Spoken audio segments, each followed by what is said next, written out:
حضرت عثمان بن مظعون رضی اللہ تعالی عنہ۔ اواخر 2 ہجری میں ایک دن جب کسی پکارنے والے نے پکار کر کہا کہ لوگوں، آج ابو الصائب دنیا سے رخصت ہو گئے، تو مدینہ منورہ کے اہل ایمان کو اس سانحے کا بڑا صدمہ ہوا۔ کوئی آنکھ ایسی نہ تھی جو نم نہ ہو گئی ہو۔ رحمت عالم صلی اللہ علیہ وسلم بھی اس المناک خبر سے بہت زیادہ متاثر اور ملول ہو گئے۔ جنازہ تیار ہوا تو حضور حضرت ام العلا انصاریہ کے گھر تشریف لے گئے، جہاں ابو الصائب نے وفات پائی تھی، اور پھر دیکھنے والوں نے ایک عجیب منظر دیکھا۔ فخر جن و انس جناب رسالت مآب صلی اللہ علیہ وسلم نے 3 مرتبہ جھک کر میت کی پیشانی کو بوسہ دیا۔ اس وقت آپ کی آنکھوں سے سیل اشک رواں تھا، جس نے ابو الصائب کے رخساروں کو تر کر دیا۔ پھر آپ صلی اللہ علیہ وسلم نے فرمایا، ابو الصائب، میں تم سے جدا ہوتا ہوں۔ تم دنیا سے اس طرح رخصت ہوئے کہ تمہارا دامن ذرہ برابر اس سے آلودہ نہ ہونے پایا۔ یہ فرماتے وقت حضور کی آواز گلوگیر ہو گئی۔ اس موقع پر موجود دوسرے لوگ بھی سسکیاں بھر رہے تھے اور اپنے بچھڑنے والے ساتھی کے لیے دل کی گہرائیوں سے مغفرت کی دعائیں مانگ رہے تھے۔ کسی نے حضور کی خدمت میں عرض کیا، یا رسول اللہ، ہم ابو الصائب کو کہاں سپرد خاک کریں؟ اس وقت مدینے میں مسلمانوں کا کوئی خاص قبرستان نہیں تھا۔ سرور عالم تھوڑی دیر تک سوچتے رہے، پھر فرمایا، ان کی خبر مقام بقیع میں کھو دو۔ صحابہ تعمیل ارشاد کر چکے تو حضور جنازے کے ساتھ بقیع تشریف لے گئے اور نماز جنازہ پڑھا، اور پھر تدفین کی نگرانی کے لیے لب گور کھڑے ہو گئے۔ تدفین ہو چکی تو آپ نے خبر کے سرہانے ایک پتھر نصب کر کے فرمایا، آج سے میں بقیع کو مسلمانوں کا قبرستان قرار دیتا ہوں۔ آئندہ جو مسلمان مدینے میں سفر آخرت اختیار کرے گا، وہ یہیں دفن کیا جائے گا۔ یہ ابو الصائب، جن کی موت نے سید المرسلین، خیر البشر سمیت سب اہل ایمان کو رلا دیا، اور جنت البقیع کی خاک نے جن کو سب سے پہلے اپنی آغوش میں جگہ دی، وہ حضرت عثمان بن مظعون تھے۔ ابو الصائب حضرت عثمان بن مظعون بن حبیب قریش کے خاندان بنو جماح سے تھے۔ اللہ تعالیٰ نے انہیں نہایت سعید اور صالح فطرت سے نوازا تھا۔ زمانہ جاہلیت میں بھی وہ لہو و لعب سے گریز کرتے تھے، اور عرب عموماً جن اخلاقی برائیوں میں مبتلا تھے، وہ ان سے بچے ہوئے تھے۔ علامہ ابن سعید کا بیان ہے کہ ایام جاہلیت میں عربوں کا بچہ بچہ شراب کا رسیا تھا، لیکن عثمان بن مظعون کو اس زمانے میں بھی شراب سے نفرت تھی، اور وہ کہا کرتے تھے، شراب پینے سے آدمی کی مت ماری جاتی ہے، اسے ماں بہن کی تمیز نہیں رہتی، اور ہر کس و ناکس کے تمسخر کا نشانہ بننا پڑتا ہے، پھر کوئی شریف آدمی ایسی ناپاک چیز کیوں استعمال کرے؟ رحمت عالم نے دعوت حق کا آغاز فرمایا تو عثمان جیسے سعید الفطرت انسان اس سے متاثر ہوئے بغیر کیسے رہ سکتے تھے؟ ابھی صرف 13 نفوس قدسی حلقہ بگوش اسلام ہوئے تھے کہ ایک دن حضرت عثمان بن مظعون بھی حضرت ابو عبیدہ بن الجراح، حضرت عبد الرحمن بن عوف، حضرت عبیدہ بن الحارث اور حضرت ابو سلمہ بن الاسد کے ہمراہ حضور کی خدمت میں حاضر ہوئے اور آپ کے دست مبارک پر اسلام قبول کیا۔ اب وہ بھی دوسرے حق پرستوں کی طرح مشرکین کے جور و ستم، تضحیک، استہزاء اور معاشی دباؤ کا ہدف بن گئے۔ جب حالات نے ناقابل برداشت صورت اختیار کر لی تو 5 نبوت میں سرور عالم نے مسلمانوں کو مشورہ دیا کہ تم لوگ فی الحال یہاں سے نکل کر حبش چلے جاؤ، وہاں ایک نیک دل اور منصف مزاج بادشاہ کی حکومت ہے، وہ تمہیں پناہ دے گا۔ جب تک اللہ تعالیٰ اس صورتحال کو تبدیل کرنے کی کوئی صورت پیدا نہ کر دے، تم لوگ وہیں قیام کرو۔ حضور کا ایما پا کر مسلمانوں کی ایک بڑی تعداد ہجرت پر آمادہ ہو گئی، لیکن بروقت کثیر تعداد میں ہجرت کرنا ممکن نہیں تھا، کیونکہ قریش کو مسلمانوں کا یوں بچ کر نکل جانا گوارا نہیں تھا۔ چنانچہ سب سے پہلے 11 مردوں اور 4 خواتین پر مشتمل ایک مختصر سے قافلے نے حبش کا عزم کیا۔ اس قافلے میں حضرت عثمان بن مظعون کے علاوہ حضرت عثمان ذو النورین، حضرت زبیر بن العوام، حضرت عبد الرحمن بن عوف اور حضرت مصعب بن عمیر جیسے جلیل القدر صحابہ بھی شامل تھے۔ ابن ہشام کا بیان ہے کہ مہاجرین الی اللہ کے اس اولین قافلے کے امیر حضرت عثمان بن مظعون مقرر ہوئے۔ یہ لوگ چھپتے چھپاتے شعیبہ کی بندرگاہ تک پہنچ گئے اور حبشہ جانے والے 2 تجارتی جہازوں میں بیٹھ گئے۔ اسی اثنا میں قریش کے کانوں میں ان کے نکلنے کی بھنک پڑ گئی اور وہ برق رفتاری سے ان کے تعاقب میں ساحل تک گئے، لیکن خوش قسمتی سے قریش کے پہنچنے سے پہلے ہی دونوں جہاز بندرگاہ سے روانہ ہو چکے تھے۔ راہ حق کے یہ مسافر حبش پہنچ کر نہایت امن و سکون سے دن گزارنے لگے، لیکن ابھی وہاں 3 مہینے ہی گزرے تھے کہ انہیں اڑتی اڑتی یہ خبر ملی کہ تمام مشرکین مکہ نے اسلام قبول کر لیا، یا یہ کہ رسول اکرم صلی اللہ علیہ وسلم اور قریش کے مابین مفاہمت ہو گئی ہے اور قریش نے حضور کی مخالفت ترک کر دی ہے۔ یہ خبر سن کر ان کو بہت خوشی ہوئی اور سب نے مکہ معظمہ کی طرف کوچ کر دیا۔ مکے کے قریب پہنچے تو معلوم ہوا کہ اطلاع بے بنیاد تھی۔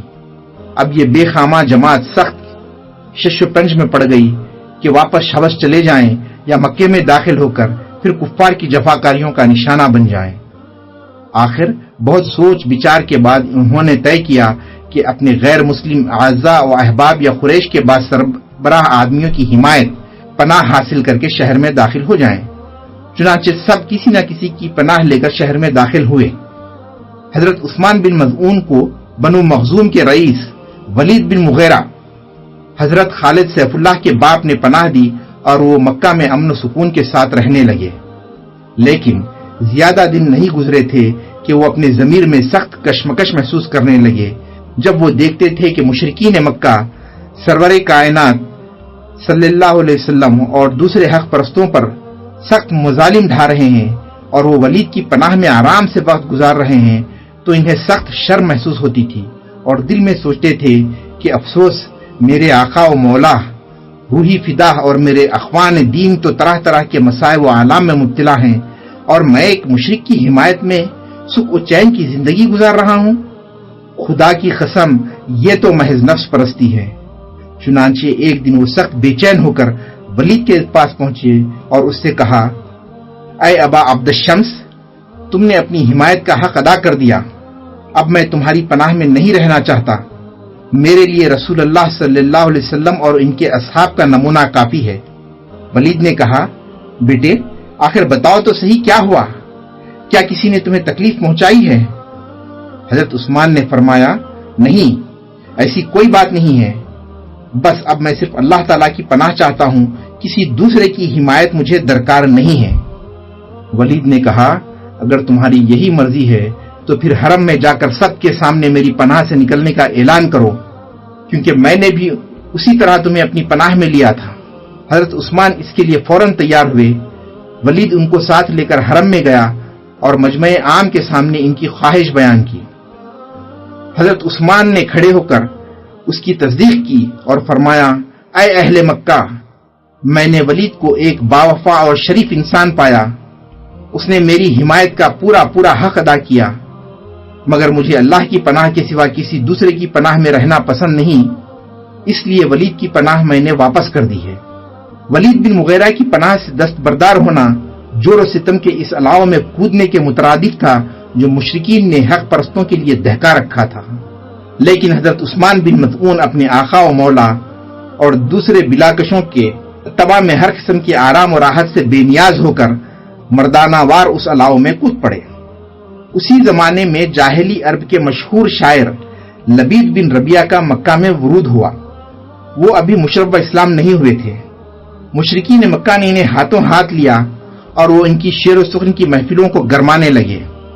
ایک دفعہ وہ قریش کی ایک مجلس میں اپنا قصیدہ سنا رہے تھے، جب انہوں نے یہ مصرع پڑھا، الا کل شیء ما خلا اللہ باطل، خبردار رہو اللہ کے سوا ہر چیز باطل ہے، تو حضرت عثمان بن مظعون جو اس مجلس میں موجود تھے بے اختیار پکار اٹھے، بالکل بجا ہے، تم نے سچ کہا۔ لیکن جب انہوں نے دوسرا مصرع پڑھا، وَكُلُّ نَعِيمٍ لَا مَحَالَةَ زَائِلُ، اور ہر نعمت لا محالہ زائل ہونے والی ہے، تو عثمان بول اٹھے، یہ غلط ہے، جنت کی نعمتیں ابدی ہیں اور کبھی زائل نہ ہوں گی۔ اس پر سارے مجمع میں شور مچ گیا، لوگ حضرت عثمان کو برا بھلا کہنے لگے اور لبید سے یہ شعر دوبارہ پڑھنے کی فرمائش کی۔ انہوں نے اس شعر کی تکرار کی تو حضرت عثمان نے اپنے الفاظ کا اعادہ کیا۔ اس پر لبید سخت برافروختہ ہوئے اور قریش سے مخاطب ہو کر کہنے لگے، اے برادران قریش، خدا کی قسم پہلے تمہاری مجلسوں کی یہ کیفیت نہ تھی، نہ ان میں بیٹھنا کسی کے لیے باعث ننگ تھا اور نہ کبھی بدتمیزی نے ان میں راہ پائی تھی۔ اگر یہ شخص مجھے اسی طرح ٹوکتا رہا تو میں اپنا کلام سنا چکا۔ لبید کی باتیں سن کر مشرکین بھڑک اٹھے اور بنو مغیرہ کے ایک شخص نے اٹھ کر حضرت عثمان کے منہ پر اس زور سے تھپڑ مارا کہ ان کی آنکھ نیلی پڑ گئی۔ ولید بن مغیرہ پاس ہی کھڑا تھا، کہنے لگا، بیٹے اگر تم میری پناہ میں رہتے تو کس کی مجال تھی کہ تم پر ہاتھ اٹھاتا؟ حضرت عثمان نے فوراً جواب دیا، اے ابا شمس، میری تو دوسری آنکھ بھی راہ حق میں اسی قسم کی چوٹ کھانے کے لیے بے قرار ہے۔ ولید نے کہا، عثمان بہتر ہے کہ تم پھر میری پناہ میں آ جاؤ۔ انہوں نے بلا تامل جواب دیا، میرے لیے صرف اللہ عز و جل کی پناہ کافی ہے۔ ایک روایت میں ہے کہ اللہ تعالیٰ نے اسی مجلس میں ولید کے ایک بھتیجے عبداللہ بن ابی امیہ کو حضرت عثمان کی حمایت میں کھڑا کر دیا اور اس نے گھونسا مار کر تھپڑ مارنے والے شخص کی ناک توڑ دی۔ اس واقعے کے بعد مشرکین مکہ نے پہلے سے دو چند قوت کے ساتھ مسلمانوں پر ظلم و ستم ڈھانے شروع کر دیے۔ جب یہ ستم آرائیاں حد برداشت سے تجاوز کر گئیں تو سرور عالم نے پرستاران حق کو دوبارہ حبش کی طرف جانے کی اجازت دے دی، لیکن اب کی بار مکہ سے نکلنا بڑا کٹھن کام تھا۔ تاہم جس طرح بن پڑا 83 مرد اور 20 خواتین حبش جانے میں کامیاب ہو گئے۔ ان میں حضرت عثمان بن مظعون، ان کے کمسن صاحبزادے صائب اور 2 بھائی خدامہ بن مظعون اور عبداللہ بن مظعون بھی شامل تھے۔ مشرکین کو جب یہ معلوم ہوا کہ مسلمان اتنی کثیر تعداد میں حبش جا کر امن و سکون کے ساتھ رہنے لگے تو بہت سٹپٹائے اور عبداللہ بن ربیعہ، ابو جہل کے ماں جائے بھائی، اور عمرو بن العاص کو بہت سے قیمتی تحائف کے ساتھ نجاشی، جس کا نام اسمہا بیان کیا جاتا ہے، شاہ حبشہ کے پاس بھیجا تاکہ وہ کسی نہ کسی طرح نجاشی کو اس بات پر آمادہ کریں کہ وہ مہاجرین کو اپنے ملک سے نکال کر واپس بھیج دے، لیکن یہ سفارت ناکام رہی اور اس کے اراکین بے نیل و مرادم واپس آ گئے۔ اس سفارت کا الٹا یہ اثر ہوا کہ خود نجاشی کو قبول اسلام کی سعادت نصیب ہو گئی۔ ان مہاجرین کو حبش میں رہتے ہوئے 4-5 سال گزر گئے تو ایک دن انہیں اطلاع ملی کہ رحمت عالم صلی اللہ علیہ وسلم مکہ سے ہجرت کر کے مدینہ تشریف لے گئے ہیں۔ اب وہ بھی حضور کی خدمت میں حاضر ہونے کے لیے بےتاب ہو گئے، لیکن ناداری اور تہ دستی مدینہ منورہ کے طویل بحری اور بری سفر کی راہ میں حائل تھی۔ تاہم 33 مردوں اور 8 خواتین نے مکہ معظمہ کے راستے مدینہ منورہ جانے کے لیے رخصت سفر باندھ لیا اور چند دن کے بعد بعافیت مکہ پہنچ گئے۔ ان میں حضرت عثمان بن مظعون، ان کے صاحبزادے صائب اور دونوں بھائی بھی تھے۔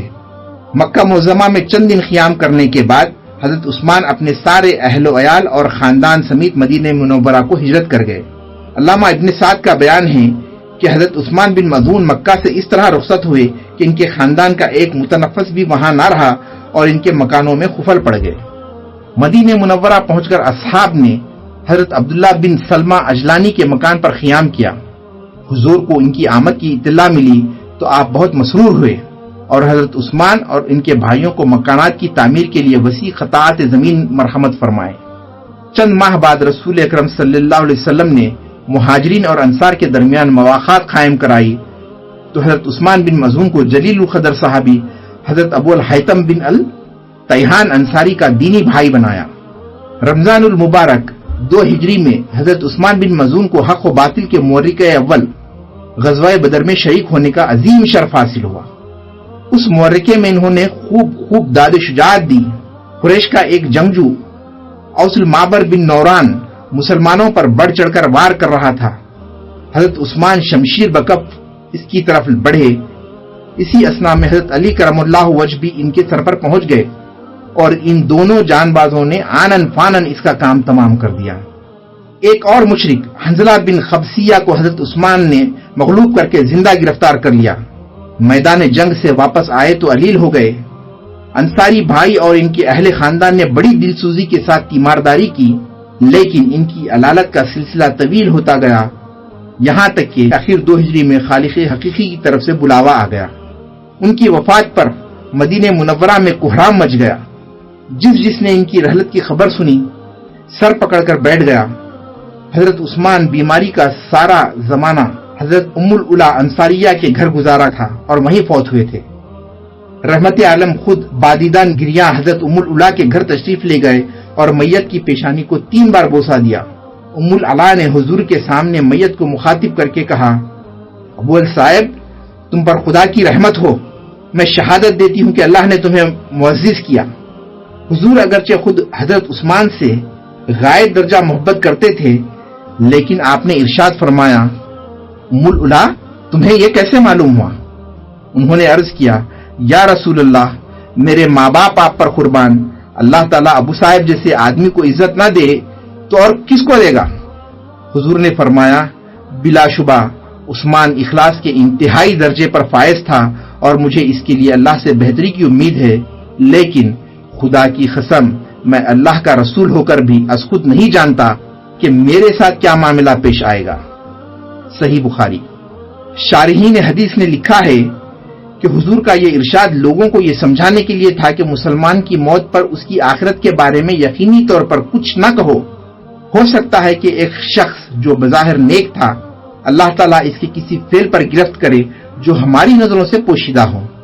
اسی طرح یہ بھی ہو سکتا ہے کہ ایک شخص جو بظاہر بہت بدکار تھا، اللہ تعالیٰ اس کی کسی خاص نیکی کو قبول کر کے اس کی مغفرت فرما دے۔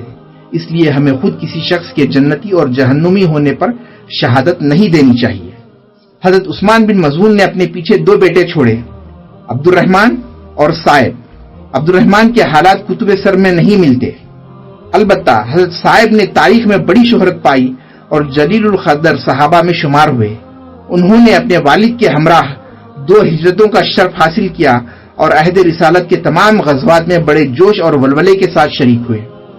وہ نہایت اعلیٰ درجے کے قدر انداز تھے اور رسول اکرم صلی اللہ علیہ وسلم بھی ان کی بڑی قدر فرماتے تھے۔